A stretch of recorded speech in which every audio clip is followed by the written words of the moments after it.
এটা সাবাদা গাছ, এটা স্ট্রবেরি গাছ, এটা মরিচ গাছ, এটা এটা বড়ই গাছ, এটা কি গাছ? এটা মরিচ গাছ, মরিচ গাছ,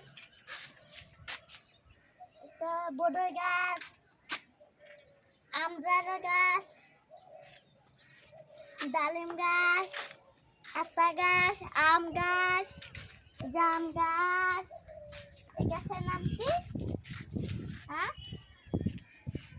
এটা কদবেল গাছ বাবা। কদবেল গাছ, গোলাপ গাছ, গোলাপ গাছ, চেরি, চেরি গাছ, আম গাছ, এটা পেয়ারা গাছ, পেয়ারা গাছ, অ্যালোভেরা গাছ। অ্যালোভেরা গাছ। হ্যাঁ, বলো সবগুলো গাছ আজকে খুব পরিচর্যা করেছি, বলো সবগুলো গাছে। সবগুলো গাছে মরিচ দিয়েছি। কমলা গাছ। বলো সবগুলো গাছে আজকে সার দিয়েছি। সবগুলো গাছে আজকে সার দিয়েছি। সবাই ভালো থাকবেন বলো। সবাই ভালো থাকবে। আল্লাহ হাফেজ। আল্লাহ হাফেজ।